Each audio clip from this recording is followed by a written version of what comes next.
India voice की team आज पालड़ी राम जी मंदिर पर पहुंच गई है और आज हमारे साथ जगत गुरु श्री सर्वेश्वराचार्य से बात करेंगे और धर्म के बारे में आज उनसे चर्चा करेंगे। हाँ, सबसे पहले तो आपके चैनल का और आप दर्शकों का खूब अभिनंदन करते हैं। आप हमारी पीठ में पधारे, आपका वेलकम है। और आज आप हमारी पीठ में पधारे हैं। आपके चैनल और आपके दर्शकों का हम स्वागत करते हैं और खूब अभिनंदन करते हैं। आप श्री रामानंदाचार्य पीठ में पधारे हैं। जगत गुरु श्री रामानंदाचार्य पीठ है।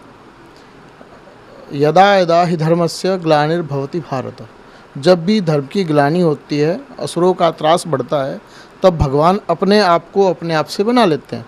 तदात्मानं सृजाम्यहम्, तत् आत्मानं अहम सृजामि, ऐसा गीता में भगवान श्री कृष्ण जी का प्रतिज्ञा है। तो समय समय पर भगवान का अवतार होता है।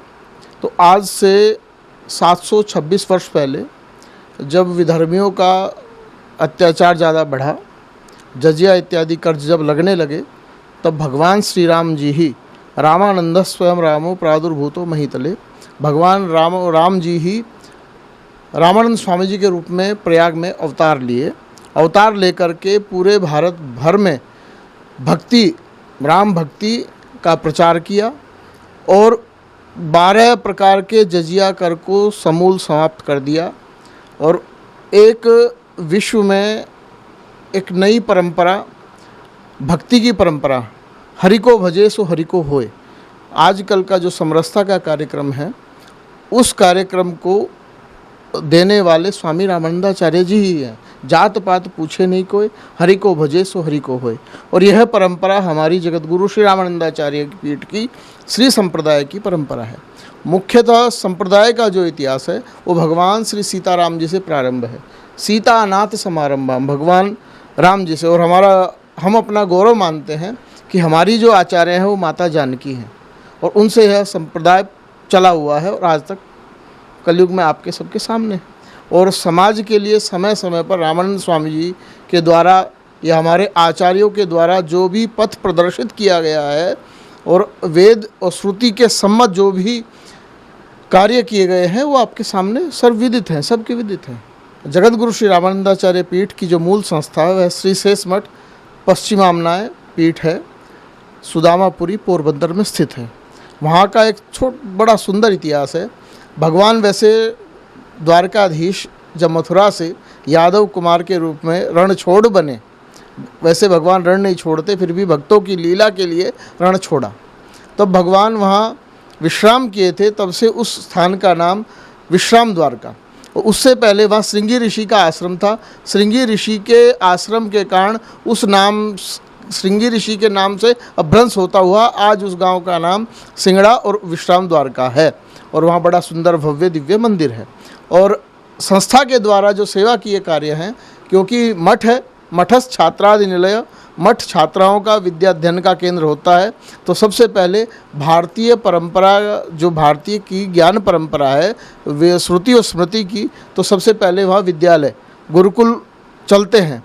और गुरुकुल में बिना किसी भेदभाव के विद्यार्थियों को वेद, वेदांग और योग, वेदांत की शिक्षा दी जाती है। समग्र संस्कृत साहित्य की शिक्षा दी जाती है और वो भी निःशुल्क भाव से दी जाती है। उसके अलावा श्री संप्रदाय का साहित्य प्रकाशन बहुत ही समृद्ध है। हमारा रामानंद स्वामी जी के द्वारा प्रस्थानत्रय ग्रंथ ब्रह्मसूत्र, उपनिषद और गीता के ऊपर रामानंद स्वामी जी के द्वारा प्रतिपादित आम संप्रदाय का जो भाष्य है वह आनंद भाष्य है, वह हमारे यहाँ से प्रकाशित है।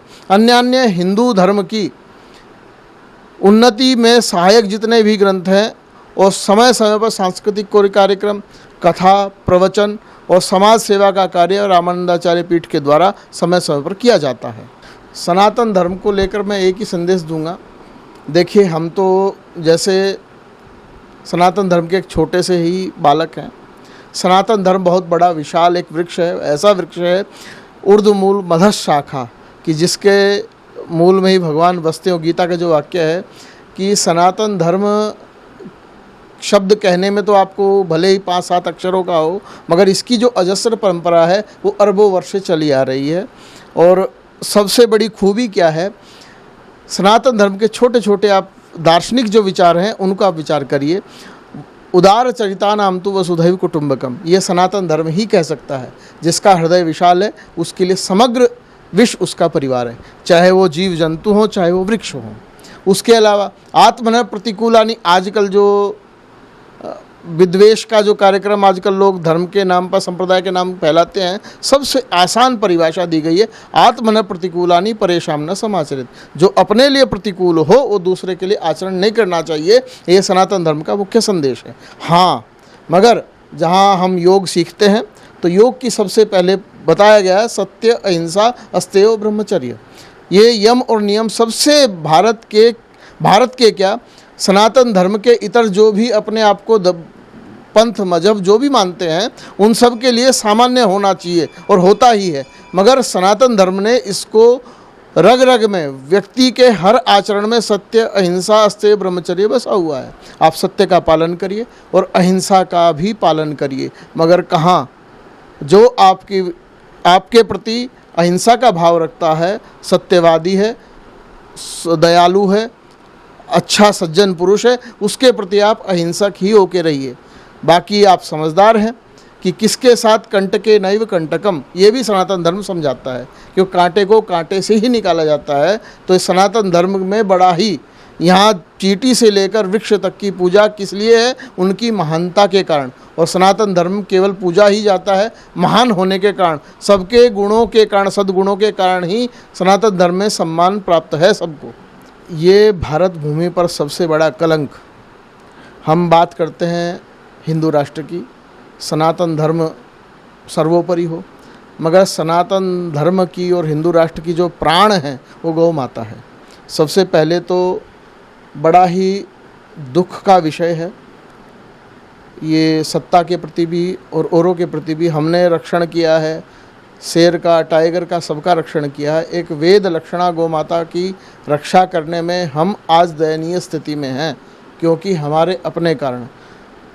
और जब तक ये दैन्य भाव और गौ माता का वध संपूर्ण तरीके से इस पर प्रतिबंध नहीं लग जाता, तब तक हिंदू राष्ट्र पूरा नहीं माना जाएगा। हिंदू राष्ट्र वही है जिसके ध्वज के नीचे संसार का प्रत्येक प्राणी प्रसन्नतापूर्वक अपना जीवन व्यतीत कर सकता है। और उसमें गौ माता जो वेद लक्षणा हिंदू धर्म की, सनातन धर्म की जो आदि शक्ति या सबसे बड़ा पूज्य स्थल जो है गौ माता है, जब तक उसका वध पूर्णतः प्रतिबंध ना हो, गौ माता अभय ना हो, तब तक हिंदू राष्ट्र नहीं बन सकता। और इसके लिए हम कटिबद्ध हैं। जब तक होगा, जब तक ये कार्य गौ माता का वध बंद ना हो और गौवध पर प्रतिबंध ना हो, तब तक हम इस विषय में कटिबद्ध होकर लगे रहेंगे। देहम वा साधेयम कार्यम वा साधेयम देहम वा पातेयम, इसके साथ गौ हत्या बंद हो और यह कलंक भारत भूमि से दूर होना चाहिए। अब देखिए, संसार का तुलना की जब बात आती है तो गौ माता का पूरा दिनचर्या आप देखिए कि उससे गौमूत्र से, गौमय जितने भी हैं, पंचामृत जो गाय से मिलता है वो हर तरीके से काम आता है। तो गौ माता को क्या कहें, अब माता है, हमें जन्म दिया है, तो उससे हमारी नैतिक जिम्मेदारी है, नैतिक कर्तव्य है और ये धर्म का पालन भी है। गौ माता अभय हों, बस उसको किसी प्रकार से, जो वेद लक्षणा भारतीय गौ माताओं अभय हों, उसको किसी प्रकार का भय ना हो। ये संकल्प केवल जबान का न रह करके धरातल पे दिखाई दे, ये हमें करना है और हम इस परिप्रेक्ष्य में लगे हुए हैं। आज का जो समय है, उस समय के हिसाब से क्या देखा, जितनी विज्ञान ने प्रगति की है, उस प्रगति का सदुपयोग के साथ साथ दुरुपयोग भी बहुत ज़्यादा हो रहा है। जैसे समाज में टेक्नोलॉजी का दुरुपयोग, अब दुरुपयोग हो रहा है इसलिए अब उसको छोड़ दे, ये भी ठीक नहीं है। हम उसका सदुपयोग कैसे कर सकते हैं, खासकर युवा पीढ़ी में जब से शिक्षण धर्म विहीन हुआ है तब से दिक्कत हो रही है। अब नैतिक शिक्षा का थोड़ा अभाव है। स्कूलों में जिस तरह का वातावरण खड़ा हो रहा है, केवल अपने ही गुट के बारे में, मेरी ही गुटबाजी चले, मेरे ही गुट में रहे या मेरे ही बाड़े में व्यक्ति रहे, तो धर्म ग्रंथों की उल्टी सीधी व्याख्या की गई है लोगों ने अपने स्वार्थ के लिए। तो उसका यही है कि आप थोड़ा स्वाध्याय अच्छा करें, अच्छे ग्रंथों का पठन पाठन करें। और मूलतः जो शिक्षण बिगड़ा है, बचपन से जो शिक्षा दी जाती है, सर्वप्रथम तो हमारे जो सद्गृहस्थ भक्त हैं उनको एक विनती है, प्रार्थना है कि आप छोटे बच्चों का जो संगत है, छोटे बच्चों को थोड़ा धर्म के प्रति जागरण करिए, धर्म के प्रति अच्छी जानकारी दीजिए। होता क्या है, माँ बाप को समय नहीं है और किसी दूसरे के साथ वो धर्म को किस प्रकार से सीख रहा है, ये सबसे देखने की ज़रूरत है। उसके बाद माँ बाप, आजकल की सिटी की जो लाइफ है, जितने आविष्कार हुए समय बचाने के लिए हुए, मगर आज समय किसके पास है। तो उस विषय में माँ बाप को थोड़ा सा बच्चे की संगति पर ध्यान रखें। मुख्यतः क्या है, सत्संगति ऐसी है, जैसी संगति करेगा वैसा उसका आचरण होगा। और थोड़ा पढ़ाई में भी धर्म विहीन शिक्षण जब से हो रहा है, दिक्कत तब से हो रही है। तो थोड़ा सा धर्म के प्रति, अपने महापुरुषों के प्रति, अपनी परंपराओं के प्रति जानकारी देना बहुत ज़रूरी है। हम कौन हैं और किसके लिए हैं, ये सबसे मुख्य है। आजकल का संगति खराब हो रही है, इसलिए संगति पे और शिक्षण पे ध्यान देना बहुत ज़रूरी है। फिर बात आती है कि आज तनाव क्यों है। तनाव की स्थिति है, देखिए, जब हम योग को देखते हैं तो योग सूत्रों में सबसे पहले क्या है कि योगासन से पहले यम और नियम बताए गए हैं। सत्य, अहिंसा, अस्तेय, ब्रह्मचर्य, तपस, शौच, संतोष और स्वाध्याय, ईश्वर प्रणिधान। तो सबसे पहले कॉमन है सबके लिए, चाहे वो हिंदू धर्म को माने या ना माने। प्राणी मात्र के लिए सत्य सबके लिए जरूरी है, अहिंसा सबके लिए जरूरी है, अस्तेय और ब्रह्मचर्य। इनका अर्थ ये है कि आप सत्य का आचरण करो और निरपराध व्यक्ति के प्रति अहिंसा का भाव रखो, हिंसा ना करो। उसके बाद आता है जो आज तनाव का जो विषय उठा है, ये आता है अस्तेय। आजकल क्या हो गया है, और ब्रह्मचर्य। व्यक्ति की इतनी इच्छा बढ़ गई है, अनियंत्रित कामेच्छा, उस पर नियंत्रण नहीं रहा है। और एक इच्छा को पूर्ति करने के लिए वो व्यक्ति कई बार गलत मार्ग का भी प्रयोग कर लेता है। तो उस एक गलत मार्ग का प्रयोग करने के कारण उसको और इच्छाएं बढ़ती रहती हैं, और गलत मार्ग प्रयोग करता है। तो उसके लिए योग में सबसे नीचे, अष्टांग योग में सबसे पहला यम नियम है, नियम के बाद आसन है। तो सबसे पहला है, जितना भी हो, व्यक्ति की जितनी ज़रूरत हो उस ज़रूरत के हिसाब से ही अपनी इच्छाओं पर नियंत्रण करके, और अस्तेय इसमें काम आता है। जितनी आपकी ज़रूरत हो उतना ही आप हृदय में इच्छाओं के गुलाम बने, जबकि सत्कार्य में आप लगे रहें। उसके बाद है तप। तप केवल यही नहीं है घर छोड़ के आप जंगल में जाएं, तप ये भी है, वाणी का भी तप है, किसी को गलत ना बोलो। दृष्टि है, किसी का गलत ना देखो, और किसी की परनिंदा में ना सुनो, ये भी तप है। उसके बाद है शौच। आप कोरोना जैसी भयंकर त्रासदी से भारत क्या पूरा विश्व ये भी निकला है। और शौच सबसे पहले शरीर की पवित्रता, उसके बाद मन की पवित्रता और वाणी की पवित्रता और व्यवहार की पवित्रता, ये हो। उसके बाद संतोष। आप, क्योंकि शास्त्र तो कहता है प्रवृत्ति निवृत्ति रूप दोनों धर्म हैं। आप पढ़िए और कमाइए, खूब जम के पढ़िए और खूब जम के कमाइए। मगर जब भगवान का भजन करते हो, सत्कर्म करते हो, तब ये समझना चाहिए कि हमारे पास समय बहुत कम है। दोनों ही, ये हिंदू धर्म की सबसे बड़ी महानता है, व्यक्ति को प्रवृत्ति निवृत्ति रूप दोनों धर्मों से जोड़े रखता है। तो यहाँ तक संतोष, जो आपने सुबह से शाम तक कमाया, घर पर आने के बाद आप संतोष को धारण करें। उसके बाद आता है ईश्वर प्रणिधान। देखिए, आप और मैं के अलावा कोई तीसरी सत्ता है, उसको श्री संप्रदाय, हमारे द्वारा तो भगवान सीताराम जी हैं। तो थोड़ा 24 घंटे में थोड़ा सा समय आप भगवान के लिए निकालिए। आप मंदिर जाएं, अच्छे जो आपके वडील हैं उनसे अपने पूर्वजों की कथा सुने, उनका आचरण सुने। और भारतीय इतिहास की खूबी यही है, यहाँ तारीख का, डेट का इतिहास नहीं रहा है, यहाँ पर चरित्र का इतिहास रहा है। किसने क्या किया और क्या करके वो महान बने, ये सब परंपराएं हम अपने दादा दादियों से ही जानेंगे। और ये आजकल समाज का बड़ी ही भयंकर विभीषिका हो गई है कि एक तो बड़ा दुर्भाग्य का विषय है। आज से आप 45 साल पहले देखते होंगे कि परिवार में 20-30 व्यक्ति होते थे, बालक होते थे। आज क्या हुआ, नैनो फैमिली हो चुकी है, माँ बाप और एक बालक। तो बालक को परंपरा का ज्ञान देगा कौन। तो दादा दादी ही थे, दादा दादी गांव में हैं, मम्मी पापा शहर में हैं। तो इस कल को ये भारतीय संस्कृति म्यूजियम में ना जाए तो इससे अच्छा है समय रहते हम चेत जाएं। जो हमारी सांस्कृतिक धरोहर है, शास्त्र है, उनका पालन हम करते रहें, अच्छे शास्त्रों का, अच्छे ग्रंथों का स्वाध्याय करते रहें और संतोष को धारण करें। जो हिंदू धर्म की मूल अवधारणाएं हैं उनको कम से कम मान के आप रखें तो इस तनाव कोई बड़ी बात नहीं है, ये सब दूर हो जाता है। अब देखिए, भगवान, जब राम भगवान का अवतार होता है, भगवान किसके लिए नहीं आए, भगवान सब के लिए आए। तो भगवान जब वहाँ ठाकुर जी कालेवन का उद्धार करने के बाद विश्राम द्वार का सिंगड़ा में पधारे, तब वहाँ भगवान के विश्राम करने के कारण वह विश्राम द्वार का नाम पड़ा। और श्रृंगी ऋषि का वहाँ आश्रम था, तो श्रृंगी ऋषि के नाम से अपभ्रंश होता होता नाम, गांव का नाम सिंगड़ा पड़ा। उसके बाद श्री संप्रदाय के आचार्यों का वहाँ आवागमन और तपस्थली रही है। सदानंदाचार्य जी के द्वारा मठ को विस्तृत विकास किया गया। फिर रामानंद स्वामी जी का वहाँ पदार्पण हुआ है और रामानंद स्वामी जी संप्रदाय के संतों के द्वारा वहाँ कुछ ना कुछ संप्रदाय की भक्ति और समाज की सेवा चलती रही है।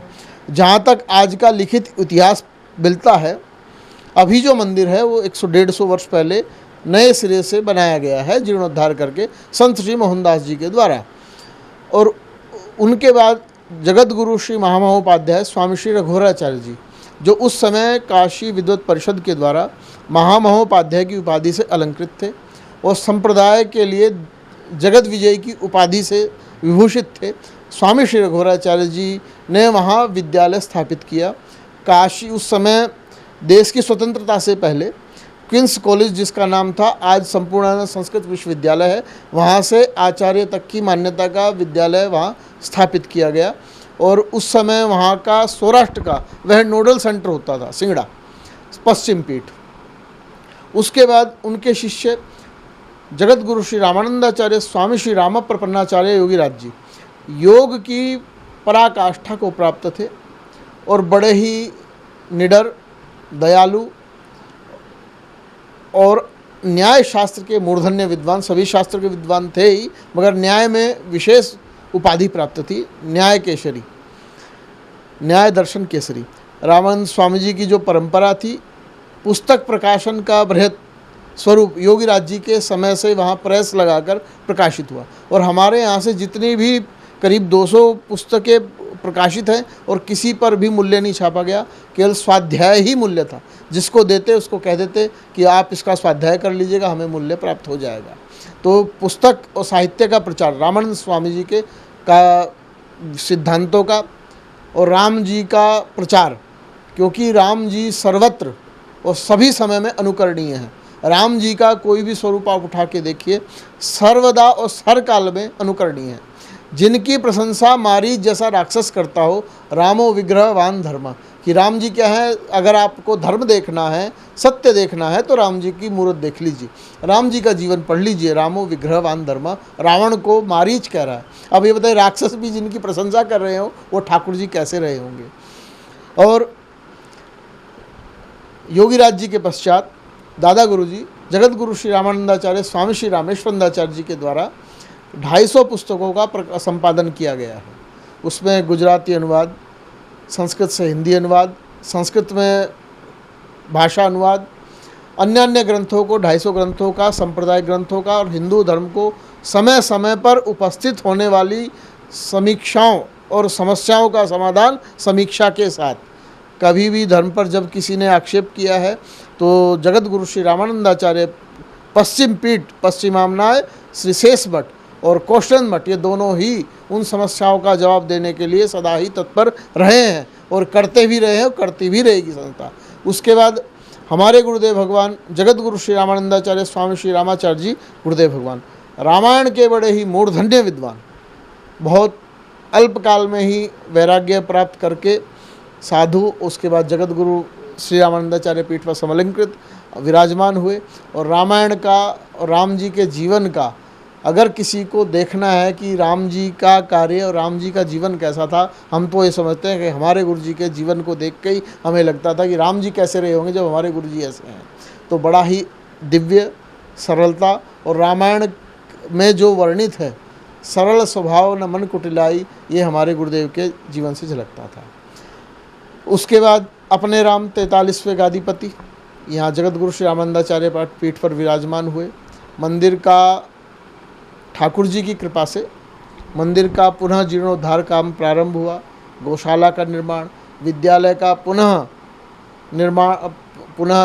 निर्माण करा करके उसका पुनः संचालन हो रहा है।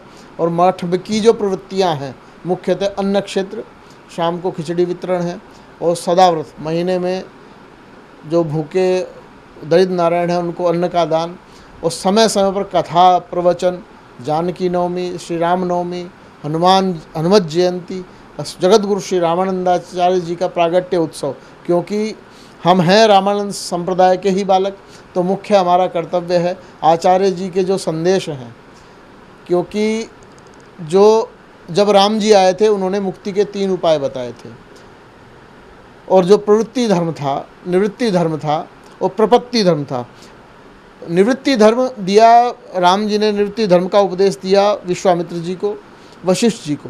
प्रवृत्ति धर्म का उपदेश दिया जनक जी जैसे जो महान राजा थे उनको, और प्रपत्ति धर्म का उपदेश दिया हनुमान जी को, माता शबरी को और पक्षीराज जटायु को। तो वही राम जी की जब परंपरा में जब 726 वर्ष पहले रामानंद स्वामी जी का अवतार हुआ, तो उन्होंने मुक्ति का द्वार, जिसको कहते हैं साधुओं में कि भंडारा खोला, मुक्ति बांटने का भंडारा रामानंद स्वामी जी ने खोला। उन्होंने सबके लिए तीसरा मार्ग, प्रवृत्ति का मार्ग दिया। अब जिस तरह का वातावरण उस समय संसार में खड़ा किया गया था कि आपको हिंदू रहना हो तो टैक्स दो, नहीं तो मरो, तो कुछ डर के कारण, कुछ समय के अनुसार जो भी रहा, उस समय इतना क्रूर समय चल रहा था, तो धर्म से विमुख होकर के अन्य पंथ में चले गए, अन्य मजहब में। तो रामानंद स्वामी जी ने सबको हिंदू धर्म में पुनः बुलाया। तो उसके लिए क्या प्रमाण है? उसके लिए प्रमाण है उन्होंने प्रपत्ति धर्म का रास्ता दिया। तो उसमें सबसे पहले हमारे यहाँ वैष्णव मतावज भास्कर में श्लोक है, सर्वे प्रपत्तेर अधिकारिण सदा, कि भगवान की शरणागति में सबका अधिकार है। चाहे वो पक्षी हो, चाहे वो प्राणी हो, चाहे वो गरीब हो, चाहे वो अमीर हो, चाहे वो योग्य हो, चाहे वो अयोग्य हो, उसमें एक जाति, धर्म, कुल की कोई अपेक्षा नहीं है। तो उसी को ही शुद्ध भाषा में संस्कृत के अलावा अनुदित करके हिंदी में कहा गया है, जात पात पूछे नहीं कोई, हरि को भजे सो हरि को होए। तो ये प्रमाण और ये साक्षात सूर्य के जैसा जो स्तंभ खड़ा किया है रामानंद स्वामी जी ने, जो आजकल समरसता के लिए सबसे उत्तम उदाहरण रामानंद स्वामी जी ने ही किया है कि हिंदू सब एक हैं, कोई छोटा बड़ा नहीं है, केवल व्यक्ति के कर्म ही उसको महान बनाते हैं। और वेद शास्त्र द्वारा सम्मत अपने जीवन को कैसे व्यतीत करें, ऐसा श्री वैष्णव मतावज भास्कर में रामानंद स्वामी जी ने प्रतिपादित किया है कि वैष्णव का जीवन कैसा होना चाहिए। वो वैष्णव मतावज भास्कर वैष्णवों की जीवन पद्धति के ऊपर ही लिखा गया है। उसके बाद व्यक्ति अपना समय व्यतीत करे तो आनंद भाष्य ब्रह्म सूत्रों के ऊपर बहुत सुंदर टीका लिखी गई। उसके अलावा उपनिषदों के ऊपर आनंद भाष्य नाम की टीका लिखी गई और वो यहाँ से प्रकाशित है। और यहाँ से प्रकाशित समस्त ग्रंथ बिना किसी मूल्य के दिए जाते हैं। और यहाँ विद्यालय चालू है जिसमें बच्चों से किसी प्रकार का कोई शुल्क नहीं लिया जाता, निःशुल्क शिक्षा है। बस अनुशासन में रह करके विद्या अध्ययन, वेद और शास्त्रों का अध्ययन करें। उसके अलावा कुछ बालक जो घर की स्थिति अच्छी नहीं है वो यहाँ रहकर पढ़ सकते हैं और पढ़ रहे हैं कि बाहर जनरल कॉलेज में पढ़ रहे हैं, उनके लिए भी यहाँ खाने पीने रहने की सुविधा है बिना किसी अपेक्षा की, फ्री में ये है। और गौशाला की, गाय माता की सेवा हो ही रही है और दूसरों को प्रेरणा कर रहे हैं कि आप कैसे ना कैसे गौ सेवा से जुड़िए, धर्म से जुड़िए। उसमें रविवार को हमारे यहाँ सुंदर गौ आरती होती है कि आप गौशाला से जुड़िए, आप आइए, सब कुछ यहाँ उपलब्ध होगा, केवल आप आ जाइए, आरती पूजा सब सामान यही होगा, आप केवल गौ आरती करिए। रविवार को कि समस्त गृहस्थ सेवक बालकों के समय आ चुके हैं, क्योंकि संस्कार बचपन में ही पड़ता है।